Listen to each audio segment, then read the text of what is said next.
Thank you for joining us this afternoon for the Engineering Columbia 101 webinar. Today we have Chad Gifford and Justin Snyder who will be going through the Columbia 101 presentation that was given last month throughout the country and different parts of the world. We'll be running through the presentation. You will see a chat box at the bottom of your screen. Feel free to please start typing in any questions you wish. We will be answering the questions. Myself, I'm Josh Gaynor, and we have about 7 other advising deans answering questions. We'll be pushing some of these questions to both Chad and Justin, who will then be answering them as they do their presentations. After this presentation is over, the recording will be posted on the Columbia CSA website, so you can go back and listen to some of the presentation if you missed something or want to rehear any of the questions. Okay, so I am now going to hand it over to Chad and Justin. Take it away, guys. Okay, thank you, Josh. And this is Justin Snyder talking. We are going to start the presentation now, and I want to give you an overview at the beginning. So here are the 6 main things we'll be covering. You'll see the bottom one is question and answer.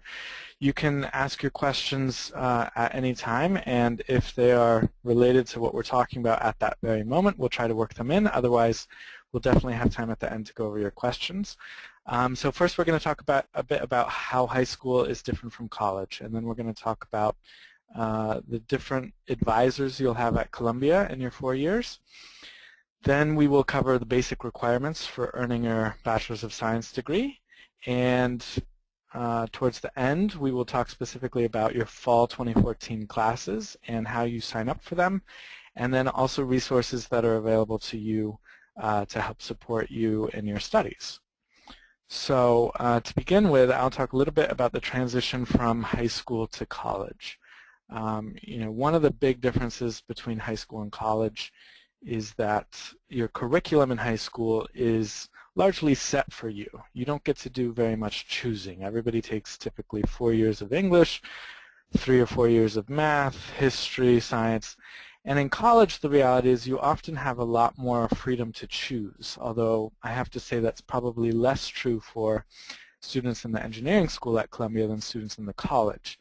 The engineering majors have a lot of requirements that everybody must do, but there are still a good number of opportunities for you to choose both technical, so related to engineering and science subjects, or non-technical, like liberal arts or humanities classes, electives, classes where you choose what you want to do.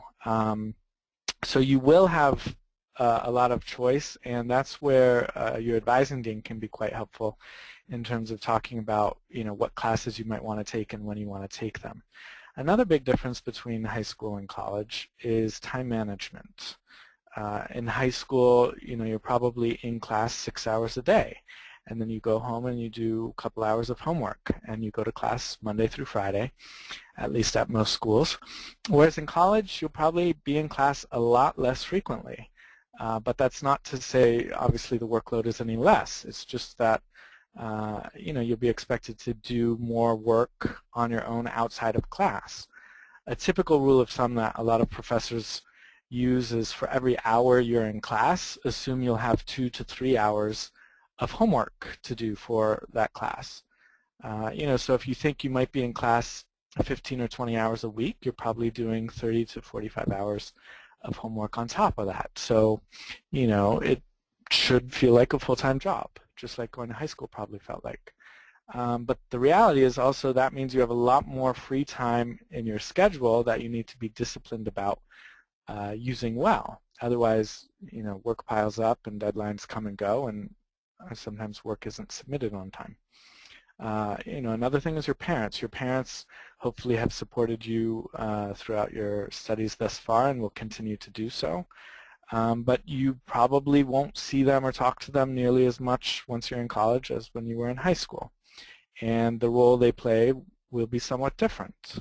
As a college student, and once you turn 18, you are legally an adult, and that comes with new freedoms and new responsibilities.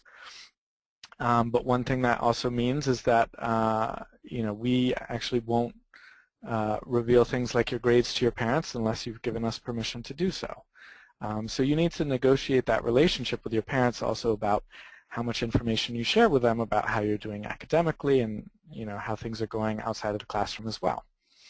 Also, the support network is different. Columbia is a large institution, lots of moving parts and lots of support, but not always easy to find the support or where to go to get it. And that's, again, a time where your advising dean can be very helpful in terms of connecting you, because we have been here for a while and we know a lot of the resources that are out there, and we can connect you to those resources. So I'm going to move on from that and turn it over to Chad now, who will be talking about the community of advisors at Columbia. Justin, thank you very much, and thanks to Josh Gaynor as well for introducing this webinar. My name is Chad Gifford, and like Justin, I work at the Center for Student Advising. We're both advising deans there, and there's a whole army of us. And our job, as you will learn in the next few minutes, is really to serve and to help and to support you. And so I'm going to talk now generally about the much larger community of advisors that you will have around you at Columbia. The Center for Student Advising is a big part of that community for you, and we really want to be there at all times to help you for whatever reason to help you. But a lot of what we do is to help you connect with other offices and other people and other advisors on campus. So we'll talk about all these little boxes to some degree, more or less than other, but you can see in the top there is the Center for Student Advising. So you're going to get assigned an advising dean from the Center for Student Advising at some point in August, and right away you'll have the chance to reach out to that person and start building your advising relationship. You're going to have, in most instances, you'll have your advising dean with you to help you for 4 years. We all work in the same office in the Center for Student Advising, which is in Lerner Hall. We're going to be with you for your entire time, your 4-year march through your education at Columbia, and that's going to be a special relationship. It's obviously our job, and we love it because we love meeting students and working with students, but hopefully you'll be as into it as well. So that's the professional advisor you're going to have in your life. We're different than your faculty or departmental advisors, and so that's the other really important blue box on this page. We know a lot about your academic life. We know a whole bunch about your academic life, but we certainly don't know as much about your major as a faculty member will when it comes time for you to declare your major. So every department's different at Columbia and organizes their undergraduate advising systems in different ways. And you'll, depending on what you major in or what you concentrate in, or minor in, I should say, you'll have a different relationship with your major department. Just quickly going around the circle here, you have a financial aid advisor if you're getting financial aid. Even if you're not, you can use our financial aid office to go get good advice about managing and financing your education. We have the university chaplain's office, student life, residential life. You see all the boxes. If we do our job correctly, we're going to really help you maximize your relationships with all of these boxes. We're quite proud, for example, of our Office of Global Programs, the study abroad. So if you even give a hint to your advising dean that you're contemplating either a summer study abroad opportunity or a full term or even a full year of study abroad, for whatever reason, we will help you think about that. We will help you plan that out, and we will put you in touch with the experts in the Office of Global Programs. That's going to be the same all throughout these blue boxes here in your community of advisors. So we have a couple more slides here about advising, so maybe Justin will click on and we'll start doing a little bit more detail. So we like to think that it's a unique advising system overall that we have at Columbia, and we're very proud of it, and we want you, again, to take full advantage of it. We talked a little bit already about the role of your faculty advisor and how each department does it a little bit differently, but you can expect, even as soon as your first year, I keep saying when you declare a major, but the truth is If you want to learn about biomedical engineering, you have every right in the world to march over to the biomedical engineering department and start introducing yourself to professors and faculty members, researchers who you've looked up and decided that you wanted to talk to. Justin, did I miss anything else on that last slide? I guess I didn't. Sorry, I moved it too quickly. No, that's all right. This is our vision. We have this printed, the Center for Student Advising, our vision. We have that printed on our website. I do recommend that you go through our website before you come to Columbia for the Center for Student Advising, so you just know exactly what's going on. Thank you, Justin. We can go to that next one. Okay. Yeah, so I've already talked about a number of these items. I like to say just 4 things real quickly here, 2 pairs of things. The first pair is that we like to think of ourselves in the Center for Student Advising as a good weather advising system and a bad weather advising system. What I mean by that is if you find that you're experiencing success in your classes, you're getting good grades, you're happy as a bird here at Columbia, you're making a lot of friends, and you're very active, that's the perfect time and a perfect reason to go see your advising dean at the CSA. And the reason is because we can help you take your success and leverage it into further success, whether that means fellowships or, like I said, the possibility of study abroad or planning out perhaps continued education at the graduate level or getting advice on your career plans for your future life. So those are good weather situations, and we really want to be a part of your life in those situations. We're also bad weather deans, advisors, which means if you're struggling a little bit, or if you're homesick, or if you're not getting along with your roommate, or if you're having a hard time in class for whatever reason, we really want you to reach out to us so that we can help you get back right on track. And I do have to say that the system is designed so that if things get quite bad for you, we're going to know about it and we're going to reach out to you anyway. And just throughout the course of a regular week or a month, we're supposed to be reaching out to you. So you can expect to hear from your advising dean about all sorts of things, about deadlines for different classes and on the academic calendar. And those are good excuses then for you to respond and tell your advising dean how things are going.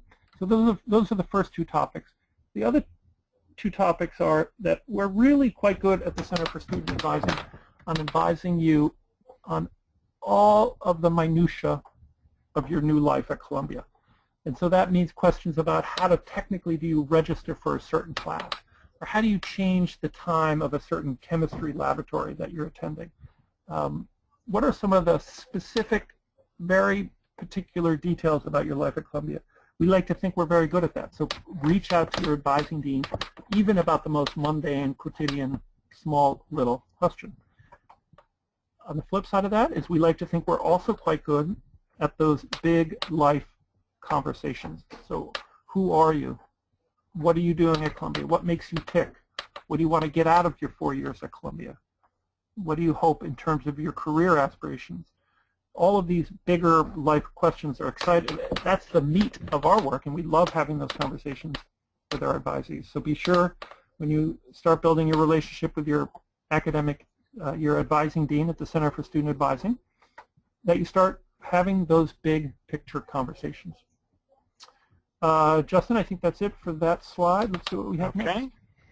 So now I'm going to talk about the basic requirements for your degree. And just in case people are unaware of this, every single student in the School of Engineering and Applied Science will earn a Bachelor of Science degree, and your colleagues in the college at Columbia will all earn Bachelors of Arts degrees, even if they major in a science or a math.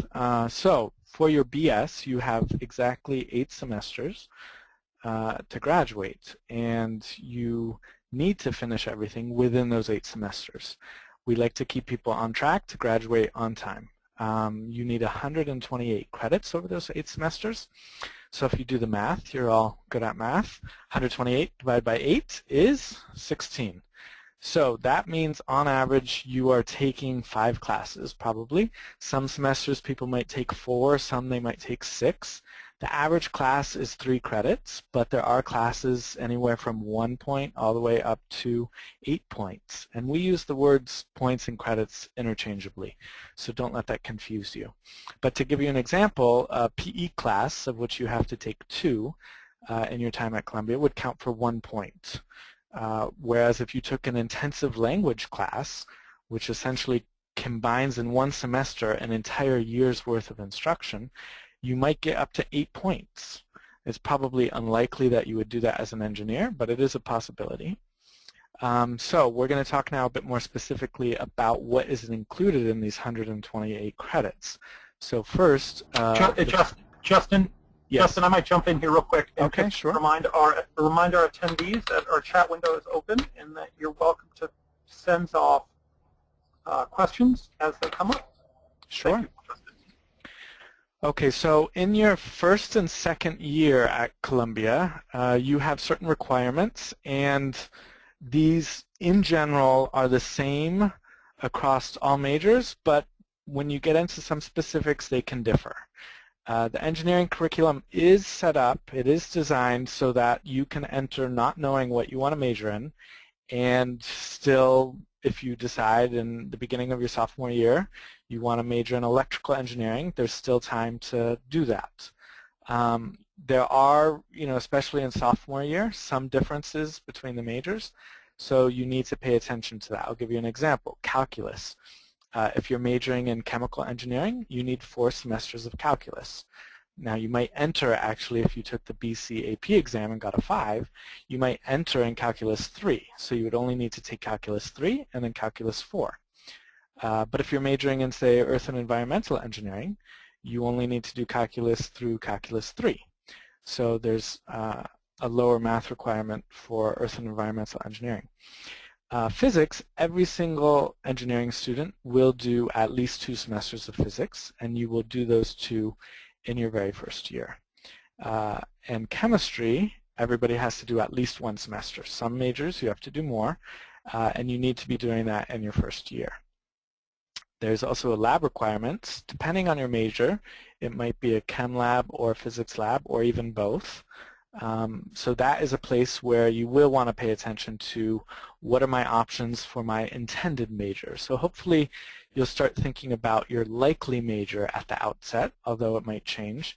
And as you do, then you want to be looking in particular at the bulletin and talking to your advising dean about what is required when it comes to a lab. Typically people do that lab in their first or their second year. Art of engineering, every single engineer will do in their first year, as they will also do university writing. So those 2 classes are paired opposite each other. You're doing one in the fall and the other one in the spring. University writing is the class that every single student at Columbia takes, whether you're in the college or whether you're in the engineering school.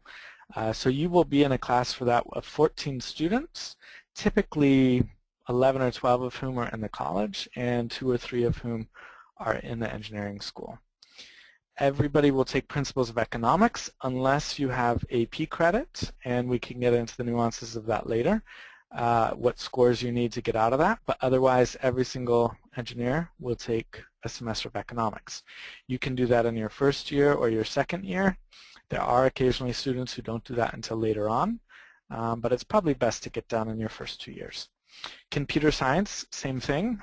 You might be able to get out of it if you have AP credit for Java, or you might need to take Python or even MATLAB, depending on what you major in. So most departments in the engineering school have a preference now that you take Python, and that's a good class to take in your first or second year.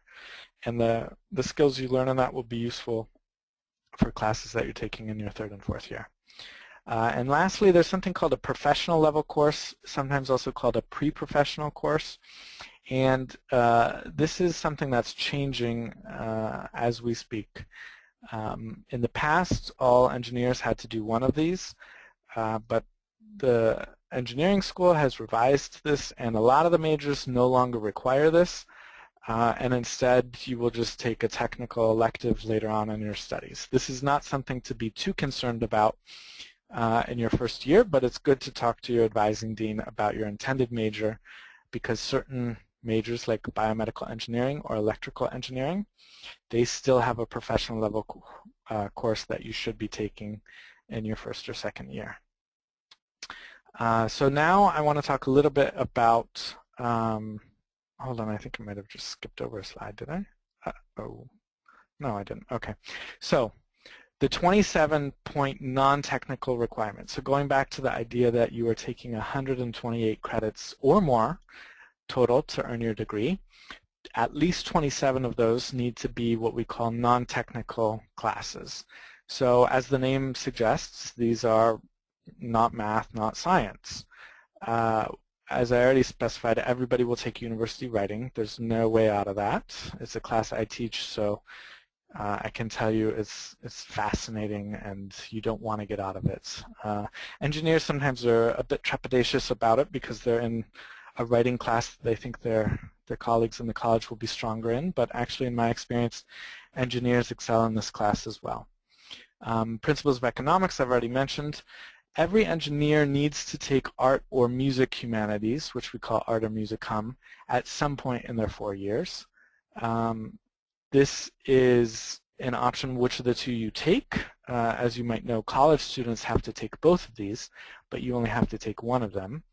It is typically hard to get an art or music humanities class in your first year, simply because a lot of juniors and seniors are still taking these, and thus there aren't very many seats available. But if you're really wanting to take this class, you should talk to your advising dean, who can suggest how you might be able to get in it in your first year. Then also there is a 6 to 8 point humanities sequence that every engineer needs to complete, and for that you have 3 options: literature humanities, contemporary civ, or global core. And this is something that people typically do in their sophomore year. There's space in your schedule to do this in your sophomore year, and partly because you're doing it in your sophomore year, there seems to be a preference among engineers to do contemporary civilization. I think because that's when sophomores in the college are also taking contemporary civilization. But you know, contemporary civilization is chiefly about masterpieces from the Western tradition in philosophy, and that might not be of greatest interest to you. There's also the option to do Lit-Hum, literature humanities, which is focused, as the name suggests, on masterpieces of Western literature. It's a class, a year-long class that college students take in their first year, but you could conceivably take in your sophomore year.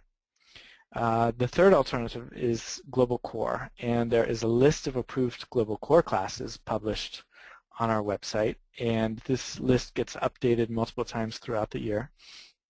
And you need to be very careful about what you take. You need to make sure it's on the approved list if you want it to count. There is a petition process if something's not on there, but generally speaking, you should be looking at that list and taking approved classes. And then lastly, there are the electives that you take that are non-technical. And there is an approved list of these. It goes department by department, and you can find that in the engineering bulletin near the front. But you do need to be careful there too, because you might make assumptions that end up being wrong. So for instance, if you take a psychology class, it might count as a non-tech elective and it might not. It depends on the nature of the course. The same is true for economics. A lot of departments, though, in the humanities, like English or history, every single course offered by that department would count as a non-technical elective. Now you can see you're taking 3 to 4 of these over the course of your time at Columbia, which usually translates to 9 to 11 points. If you have AP credit in something like U.S. history or European history, although not world history, or if you have AP credit in English or in U.S. government, it's quite possible that you can get credit for that, assuming you got a high enough score, usually a 5, and thus not have quite as many non-tech electives that you need to fulfill. You're still free to do 9 to 11 points or even more if you want, although if you have AP credit, you might only have to take 3 credits for that. Non-tech electives are typically things that people take actually at any time in their 4 years. In the bulletin you'll see usually it's slated for junior and senior year, but it can certainly be done earlier, and sometimes it's a good thing to balance out with a lot of the heavy math and science that you're doing, especially in your first year. So I'm going to turn it back over to Chad for talking about your schedule this fall. Justin, thank you very much.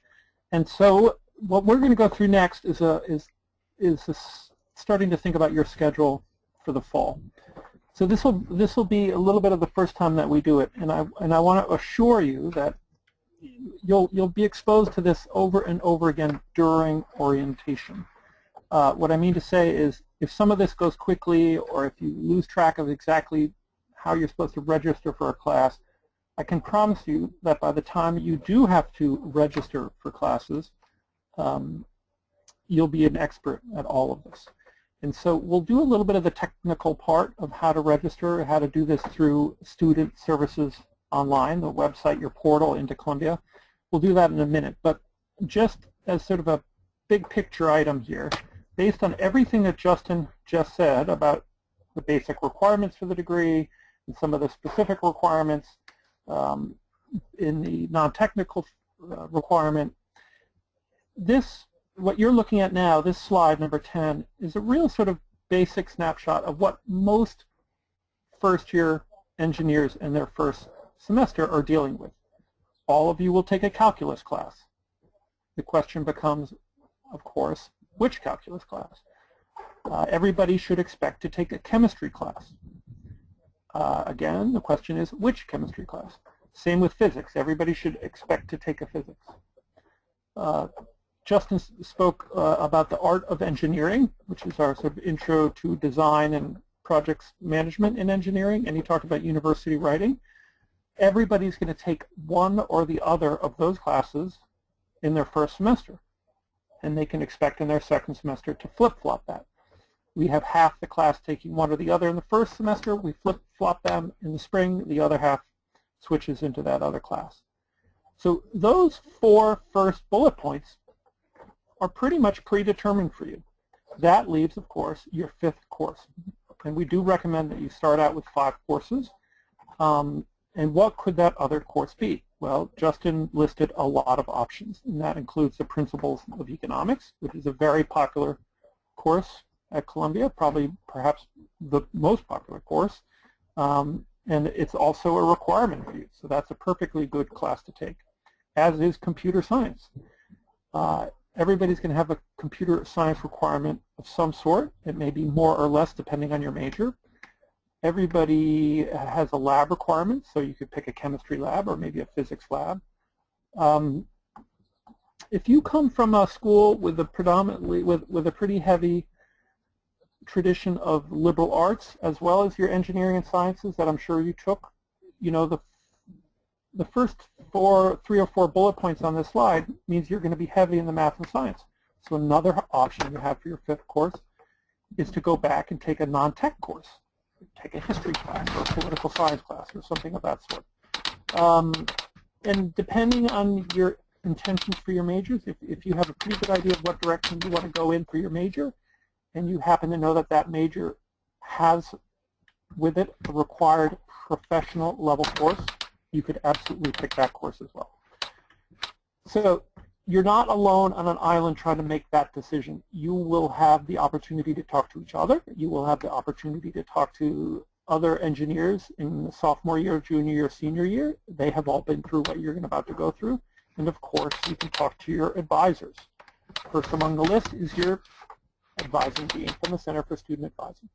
So there you are. That's your first fall, your first registration for the first semester at Columbia this fall. Like I said, you will be able to register for your classes, sign up for your classes through our Student Services Online. Everybody calls that SSOL. That will become part of your lexicon pretty quick. You should already have your unis activated. You should already be able to log into SSOL. And we recommend that you start doing that a lot and start to get a feel for how that website is organized. It really does give you access to everything, your account balance, your grades, all sorts of fun things. I'm not sure whether it's happened yet, but at some point, SSOL is going to give you what we call registration appointment times. And as a first-year student coming to Columbia, I can already tell you when you will register for your fall classes. And it will be the Friday of new student orientation. So that's the Friday before Labor Day, and I don't know exactly the date. I could probably look it up very quickly on my computer. It looks like it's going to be August 29. So you'll come for orientation during the week of August 25th. During that week, you're going to have a tremendous opportunity and access to talk to lots of different people about all sorts of things having to do with your academics. You'll go to a math information session. You can go to a physics information session. You'll go to a chemistry information session. You'll talk to your advising dean. You'll have that whole week to work out in your mind what classes you should register for the fall. And then on Friday, according to the registration appointment times that will be listed in SSOL, you will have a window of time on Friday to go in and add classes. Our registration appointment times are not in person, they're online, and it'll be something like 10 o'clock in the morning to 4 o'clock in the afternoon. It's actually a window of time when the computer system is open to you and allows you to add classes to your schedule. In your preparation for thinking about which classes you want to take, here on the slide in front of you are some resources. They might be listed in reverse order. I recommend first that you start with the SEAS Bulletin. It's a resource that's completely electronified. It's online. It's an important resource for you, and you will become experts at clicking through the SEAS Bulletin even within a few weeks. Go to the sections that have to do with your potential or possible majors. If you have an interest in a major already, go check out that department's section in the bulletin. You'll see these very famous grids. We call them the major grids. You should look for them within the different departments in the SEAS Bulletin. They list the different requirements in the different majors. Justin talked at length about the undergraduate, the requirements for your undergraduate degree. All of those are spelled out in painful detail in the bulletin. So you should go to the different sections of the bulletin and find out exactly what's the language that we use and how do we get at that. Justin just went to the next slide, which is what do the numbers and letters and the bulletin and directory of classes mean. That second link on the previous page was the directory of classes. And that's just the directory of classes is the list of all the classes that are offered at Columbia University. And so keyword search that on the Columbia website and you'll find it and you'll see all the classes that are offered. That resource may not be as immediately helpful to you because it actually lists all the classes offered throughout the entire university, many of which are not open to you. So for example, the law school lists its classes on the course directory, the directory of courses. All right, so here we go. I'm going to give you this very quickly and then Justin will click on because again you will have ample opportunity to look at the slide and to understand all of this stuff. I think the takeaway here is just very simply that we have lots of courses at Columbia that you're going to be selecting from. And in many cases, for example, with econ, principles of econ, I told you about that, we talked about that class. Or for example, let's say you're going to end up taking Calculus 2. Let's say that you're being asked to take Calculus 2. A lot of classes are so big and so popular that we have multiple sections of them. So in the case of the principles of economics, the course number is Econ W1105. So the course number is Econ 1105, and everybody will be taking that class. When you go to register on the computer at the end of orientation, on that Friday of orientation, the computer system, and again, you'll learn this in painful and excruciating detail by the time you have to do this. The computer system wants to hear from you, wants to know what the call number is. And every class has a unique call number. So down at the bottom of the slide, I can see Econ 1105. The second number is the call number 43097, 43097. And that happens to be the Econ section that meets on Monday and Wednesdays versus the next Econ, Principles of Econ section, which has a different call number. and meets at a different day and time. So just keep this type of thing in mind. Again, we'll send you plenty of links and information about how to do this. I think the best source of information about how to register for classes and some of this technical detail will be your orientation leaders. That is the older students who are coming back to campus to help run the orientation program. They're a tremendous source of information for you to say one night during orientation week, can you walk me through SSOL and show me how to register? I even think at one point during orientation we have a test run of registration where students can go and practice clicking through the website and seeing how things work on SSOL. Justin, thank you for that slide. Let's see what we have next. Okay, this is still me, and I don't need to go through this. We just went through most of it. Check the directory. Yep. Yeah, I was just going to add at the end here, if you weren't going to say it, you know, you will discover initially you will be in a panic and say everything's full, I can't get in it. And so this slide is really just to help you try and not panic, because there's so much movement. We say this every year to students, and every year students don't really believe us, but then it turns out it's true. Namely, stuff will start opening up, and you will be able to get in different classes. Maybe not every single class you want to get in, but you know, to give you an example, if you look in the directory right now at a lot of the PE classes, you will see they're completely full. But you'll also see that they're capped at 15. And the PE department has intentionally done that so that it can actually increase the size to 20 or 25 when you start registering at the end of August. But if they raised the cap right now, what would happen is sophomores, juniors, and seniors would suddenly grab those seats, and no first years would get PE. So just trust us when we say that although things will look full, and it will require, you know, some diligence on your part to make sure you're on a wait list and go to the class from day one, you will ultimately find your way into the classes.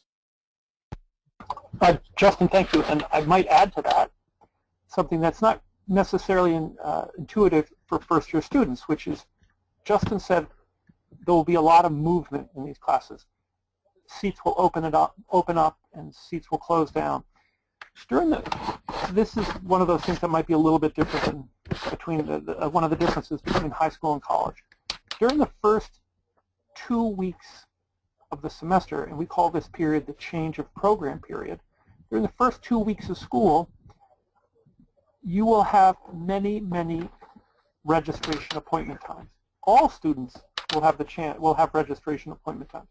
And what that means is that there's a constant flow of students going into the system, adding classes to their schedule and dropping classes from their schedule. And that's what Justin means by there's a lot of movement, a lot of action about classes coming and going. And you'll be part of that traffic of students going into the system looking for a different time for your Calculus 2, or looking for a different professor, or trying to get in from a wait list into a class that you really want to take. Keep in mind that, like we've said, you will register at the end of orientation. Keep in mind that all of the rising sophomores, rising juniors, and rising seniors, all of the other students have already registered. They registered last April. And it's our experience that, to a fault, every single one of them over-registers. That is, they grab seats in too many classes. And so just by the nature of the system, there will be a lot of dropping that happens. So again, like Justin said, I think that was very helpful for him to point out that things will look full and feel full starting right now if you go look at the capacity of classes. But you can expect some movement and some flexibility when the time comes during that change of program period. Thank you, Justin. Okay, and I'll just add one last comment on that, which is, you know, keep in mind you are entering first years, which, you know, is exciting and great, but it also means that this is the worst terms of priority that you'll ever have for registering.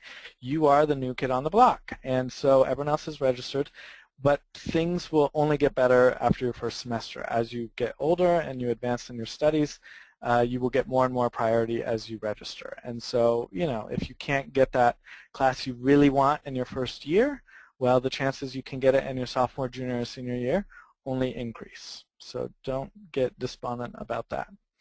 Okay, so we just want to go over a couple resources to use before orientation, which is at the end of August. So in the next few weeks, we highly recommend that you visit our website. There's a Welcome Class of 2018 section. As we get closer to orientation, there'll be more information, for instance, about things like placement exams and when they take place.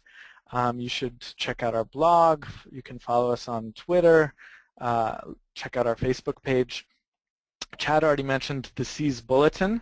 My understanding is it will still be printed in hard copy, unlike the Columbia College Bulletin next year. So we should have those available for you when we first meet with you at the end of August. But they also have it online in a flipbook format that's pretty easy to browse. It's just a couple hundred pages long, so it takes a little getting used to. But look at the bulletin, especially look at the pages relevant to what you think might be your likeliest major.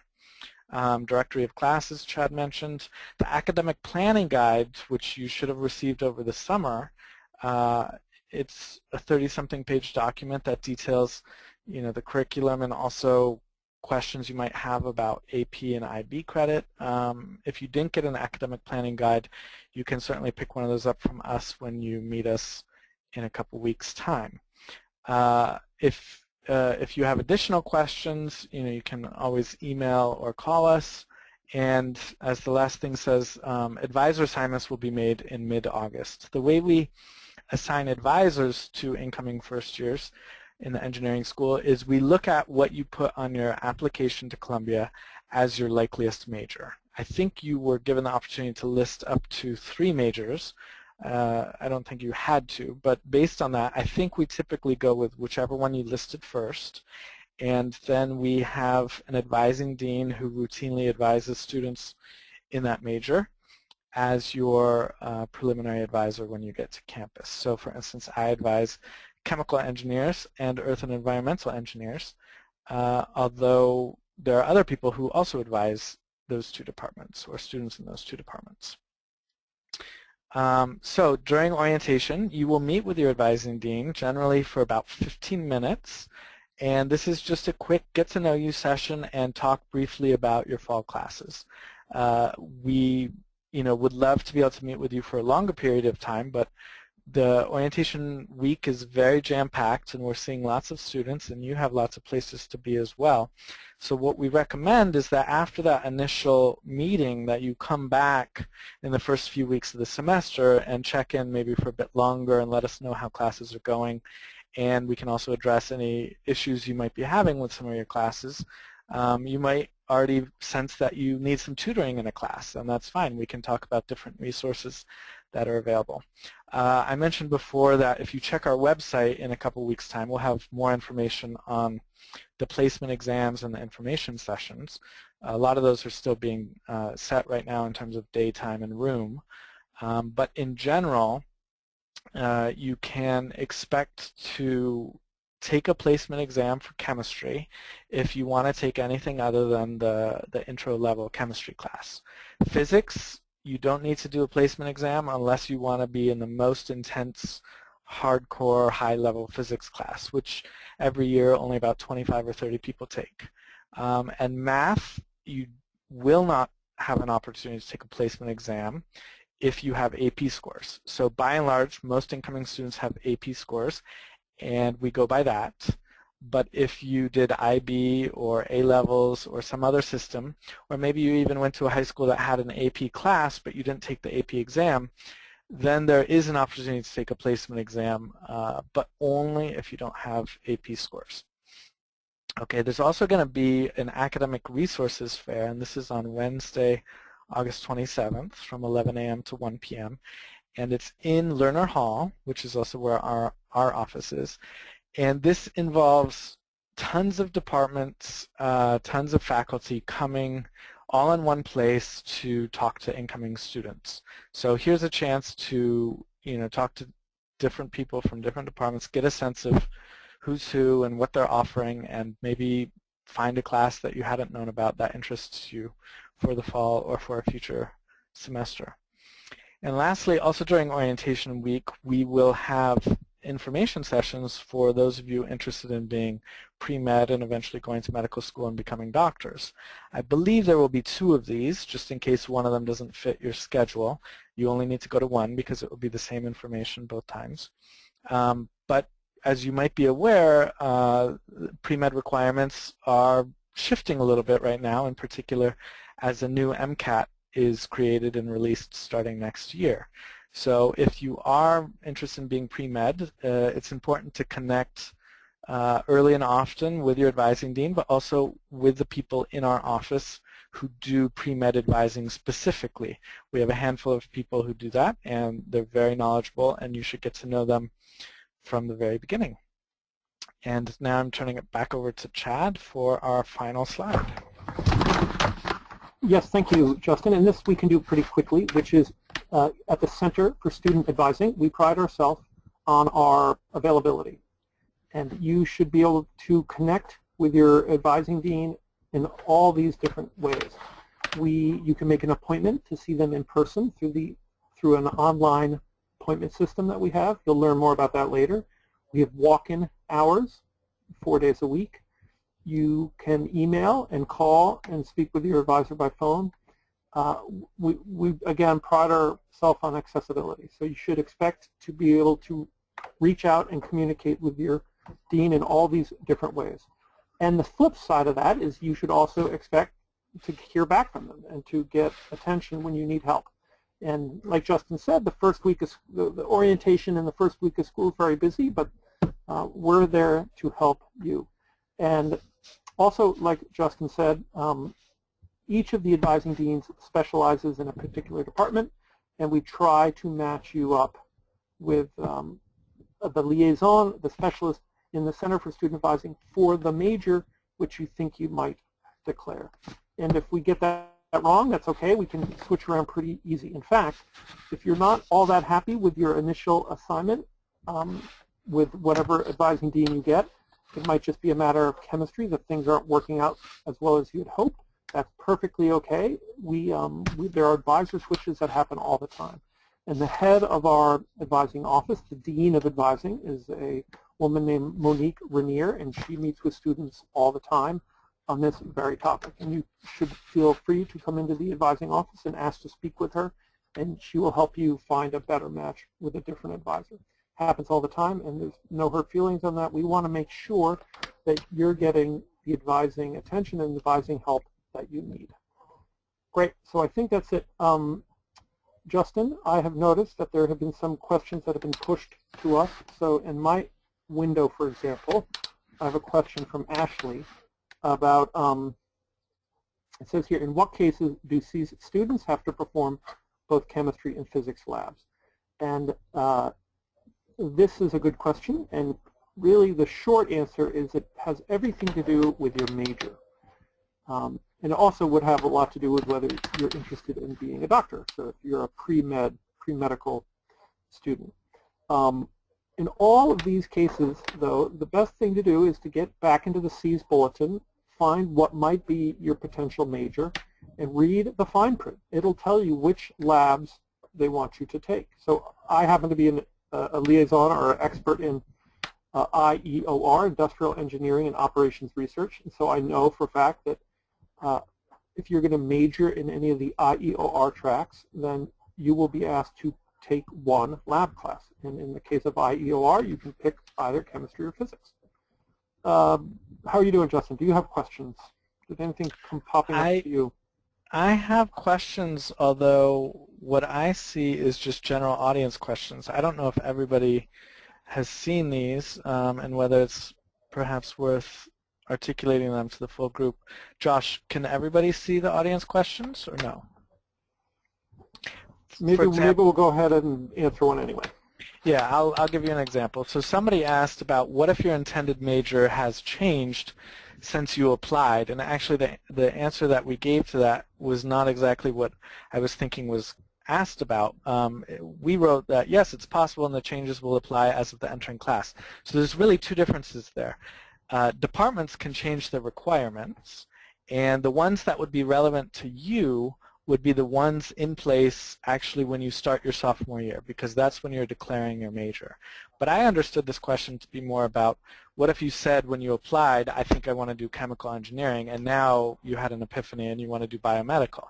Exactly. That's not a, yeah, that's not a problem at all. It just means you're probably likely to be assigned to a chemical engineering advisor at the outset, but you can either change early on, as Chad said, by talking to Dean Rainier, or you can stick with your initial advisor. We all know a good amount about all the different majors, especially for the first 2 years, where there's not as much nuance or detail that you need to pay attention to specific to your major. But it's not a bad idea, you know, if you are dead set on doing BME, biomedical, and you're assigned to me as a chemical or earth environmental advisor, I'd say, sure, you know what, why don't we get you a BME advisor from the beginning? Because I don't think we've said this yet, but one thing that we do in advising engineering students is we actually recalibrate after you've made your declaration. So usually in the spring of your sophomore year, and we might actually change your advising dean at that point if you've declared something not in the same area as your advising dean, right? So this does happen every year, maybe to about a third of the sophomore class, sometimes even upwards of half. You entered and we thought you were going to do applied math, and it turns out you declared industrial engineering and operations research. That's fine, but we want you, especially in your junior and senior year, to have someone who has a close connection to those departments and knows all the nuances about the rules and regulations.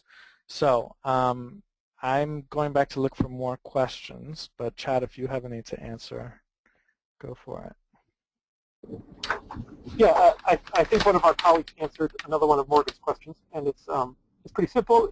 If you go through a placement exam, or if you have a certain AP score, and that places you at a certain higher level of math, physics, or chemistry, but you want to bounce back down and retake some material at a lower level because you're not so sure if your high school matched up well enough with Columbia, or if it's been a while since you took some material, it's fine to choose to take the lower level. Talk to your advising dean about this, just so that you're fully aware of whether you might be forfeiting some potential AP points. And if you are, that's fine, but it's just better to know about that going into that decision. Okay. I see a fair number of questions about pass-fail, so maybe that's worth addressing.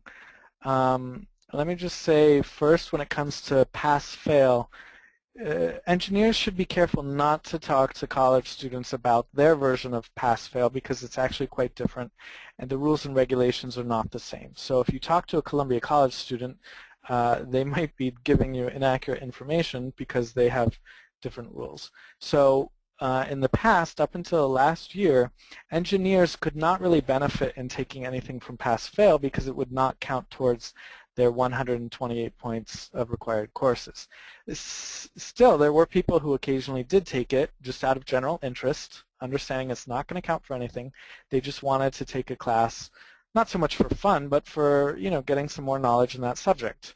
And as long as you understand it's not counting for the 128, fine. But as of last year, actually, there is a new pass-fail option that was introduced for C students.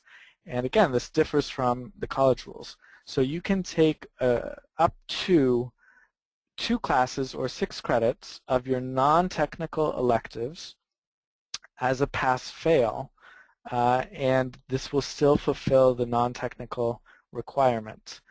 And this was introduced in part to help students in the engineering school explore subjects that they might feel somewhat uncertain about, but, you know, have some interest in.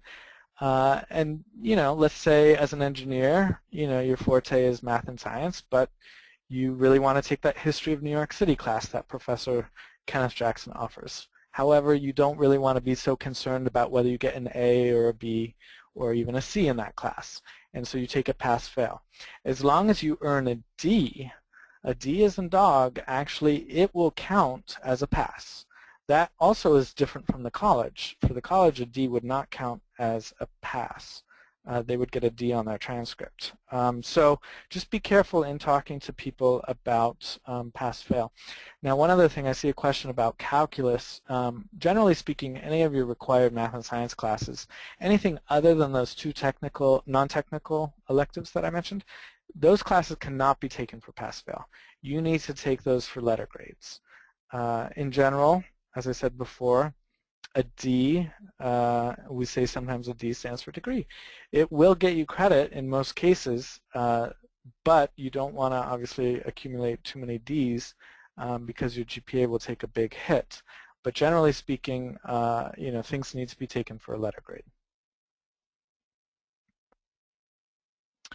Justin, I thought maybe at this point we could invite Josh back in, and he can help us wrap up.